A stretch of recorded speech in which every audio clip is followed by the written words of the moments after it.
নমস্কার প্রিয় দর্শক বন্ধু। ভগবান আপনাদের সকলের মঙ্গল করুন এবং আপনাদের সকল মনস্কামনা পূরণ করুন, এই কামনাই করি। আমি অ্যাস্ট্রোলজার সৌভিক চক্রবর্তী, পামিস্ট সৌভিক চ্যানেলটিতে আপনাদের স্বাগত জানাই। আজকে আমরা আলোচনা করব মন্দির চিহ্নের সম্পর্কে বা টেম্পল সাইনের সম্পর্কে।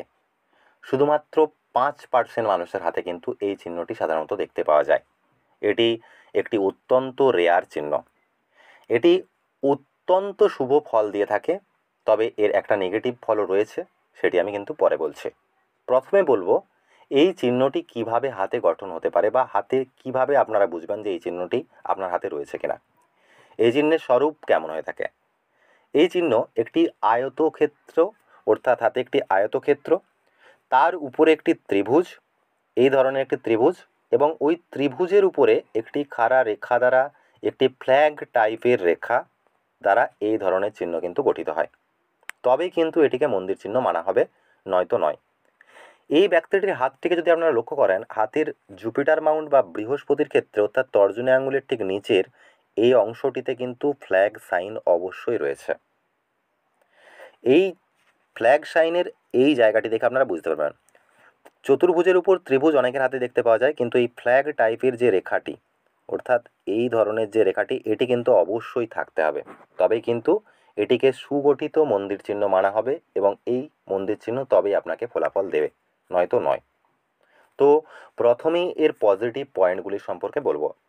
যাদের হাতে এই চিহ্ন থাকবে তারা অনেক বেশি স্পিরিচুয়াল বা অনেক বেশি ধার্মিক প্রবৃত্তির মানুষ কিন্তু হয়ে থাকেন।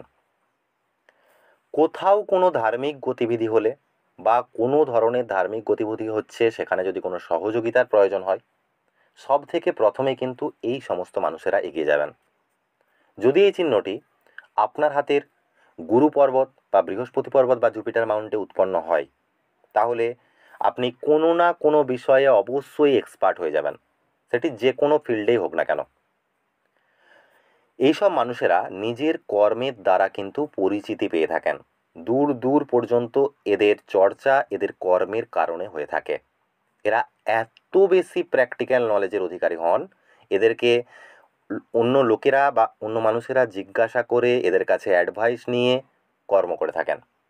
এই ধরনের চিহ্ন আপনার হাতে উৎপন্ন হলে আপনারও সৌভাগ্য অবশ্যই প্রাপ্ত হবে, আপনাকে মানুষ ভ্যালু দেবে, রেসপেক্ট অবশ্যই দেবে। এটি শুধুমাত্র গুরু বা বৃহস্পতি পর্বতে থাকতে পারে এমনটা নয়। এই চিহ্ন হাতের শনি পর্বত, হাতের সূর্য পর্বত, যে কোনো জায়গায় থাকতে পারে। এই চিহ্ন যেখানেই থাকুক কিন্তু এই ধরনের ফলাফল দেবে। যাদের হাতে টেম্পল বা মন্দির সাইন রয়েছে, তাদের যে নেগেটিভ পয়েন্ট বা যে নেগেটিভ একটি ফল বা রেজাল্ট থাকছে, সেটি আমি বলছি। যাদের হাতে টেম্পল বা মন্দির চিহ্ন থেকে থাকে, তাদের নিজের কর্মের বিষয়ে বা এক্সপার্টনেসের বিষয়ে কিছুটা ইগো বা কিছুটা অহংকার চলে আসতে পারে, যা অনেক ক্ষেত্রেই দেখা গেছে।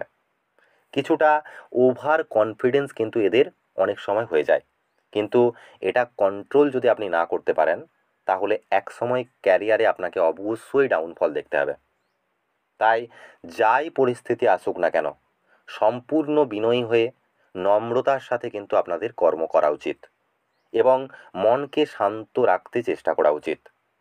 এটি খুব বেশি ধনসম্পদ না দিলেও এই চিহ্নটি অবশ্যই নেম ফেম অবশ্যই আপনাকে দেবে। আত্মিক সন্তুষ্টি বা স্যাটিসফ্যাকশান আপনাকে অবশ্যই দেবে।